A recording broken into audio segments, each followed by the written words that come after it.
Hello friends, তোমরা সব কেমন আছো? আশা করছি তোমরা সবাই খুব ভালো আছো, সুস্থ আছো। ফ্রেন্ডস, আমিও খুব ভালো আছি, সুস্থ আছি। দেখো আমার কাছে কি সুন্দর পদ্ম ফুলের কড়িগুলো,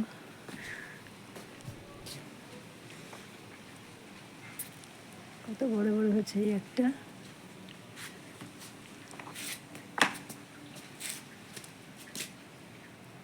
এই একটা, ও বাবা দেখো গাছে একখানা পদ্ম ফুল ছিল, দেখেছো?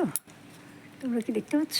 এই দেখো, আমি তো দেখতেই পাইনি, কিন্তু কালকে দেখেছিলাম যে এটা ফুটবে। দেখো কি সুন্দর ফুলটা। আমি সকালে ঘুমতে উঠে ভাবছিলাম ফুলটা কোথায় গেল কোথায় গেল, দেখতে পেলাম না। মনটা খারাপ হয়ে গেছে, থাক তাহলে আমি ফুল দেখেছি হয়তো। ওপর থেকে দেখলাম, জানলা খুলে ওপর থেকে দেখলাম যে ফুলটা দেখা যাচ্ছে, তাহলে তো তুলে নিয়ে আসতে হয়। তুলে নিয়ে আসলাম, নিচে রেখে দেবো, আমার বরের অফিস থেকে এসে দেবে। দেখো ফ্রেন্ডস, আমার এই পেঁপে গাছটা দেখো, পুরো পাতাগুলো কীরকম হলুদ হয়ে গেল। ওই দেখো যেখান থেকে ফুলটা তুললাম সেখানে আবার কালকে আর একখানা ফুল ফুটবে। আর একটা করি, হে দেখো,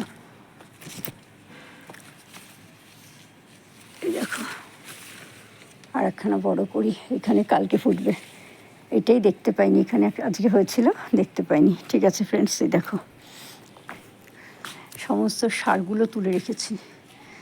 আমি 2:30টার সময় এসে, এটা হল হালকা গোলাপি রঙের করবি ফুল গাছ, এই ডালটা লাগালাম। আর এই যে নয়নতারাটা দেখতে পাচ্ছ, এই নয়নতারাটা লাগালাম। এবার লাগিয়ে জল, আরে দেখো লাগিয়ে গাছের গোড়ায় ঘুটের গোড়ায় দিয়েছি। আরে জল দিতে দেবো, ঝরঝর করে বৃষ্টি আসলো 2:30টার সময়। সে বৃষ্টি এসে মানে আকাশ পুরো কালো হয়ে গেল, বৃষ্টি আসলো। এসে ছাদে জামা কাপড়গুলো দিয়েছি, কোনো রকমে দৌড়ে গিয়ে তুলতে তুলতে ভিজে গেলাম। ভিজে যখন গেছে হাওয়াতে শুকিয়ে যাবে, তুলবো না, কত ভিজতে পারে দেখবো বলে তো তুললাম না। এখন গিয়ে দেখি যে মোটামুটি সব জামা কাপড়, আমার 2খানা নাইটি শুকিয়ে গেছে। এখন গিয়ে আবার সালোয়ারগুলো যেটা সকালে কেচে দিয়েছিলাম সেটাকে আবার মেলে দিয়ে আসলাম, হাওয়াতে শুকিয়ে যাবে। আমার এরকম থাকে, আমি 9টা, 8:30, 9টা, 10টা পর্যন্ত ছাদে সব শুকিয়ে নিই, ভেতরে ঢোকাই না, কারণ ঘরে জামা কাপড় ভেজে রাখলে না তাতে ঠান্ডা লেগে যেতে পারে। আর এই আম গাছটা তো এইখানে ছিল, পেয়ারা গাছটার কাছাকাছি, ওইটাকে সরিয়ে ওখানে রেখেছি। মেন যে শেকড়টা আছে, শেকড়টা তলাটা একদম নিচের দিকটা কেটে গেছে, যার ফলে গাছটা দেখো, আম গাছটা এখন ঝিমিয়ে রয়েছে, তবে মরবে না, এটা বেঁচে যাবে। আর এই দেখো পেঁপে গাছটা, ওপর থেকে দেখলাম যে পেঁপে গাছটা পুরো হলুদ হয়ে গেছে। এখন জল কম দেওয়া হচ্ছে, কারণ জল দিলে না এত ঘাস উঠে যাচ্ছে না। আর এইখানে সমস্ত গাছগুলো লাগিয়েছি তো, এই গাছগুলো নষ্ট হবে, সেই জন্য আমি আর খুব বেশি একটা জল দিইনি। কালকে সকালে এই মূলো গাছটা লাগিয়েছিলাম, মূলোর মাথা কেটে দেখো কেমন সুন্দর হয়ে গেছে,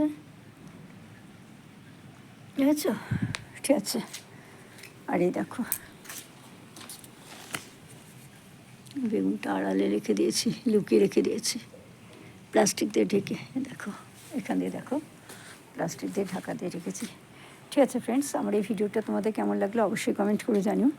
যদি আমার এই ভিডিওটা তোমাদের ভালো লাগে তাহলে অবশ্যই লাইক করো, শেয়ার করো, সাবস্ক্রাইব করো, আর পাশে থাকা আইকন বেলটা বাজিয়ে দিও। দেখা হবে আগামীকাল অন্য একটা ভিডিওর সাথে। ততক্ষণের মতো তোমরা সবাই ভালো থেকো। তবে আর একটা জিনিস দেখো, আমার এই সজনে গাছটা না পুরো শুকিয়ে গেল, তো মরবে না, আবার নতুন করে এখানে হয়তো পাতা গজাবে, নাহলে ডালগুলো ঝরে যাবে, আর নতুন করে হবে। Bye, tata.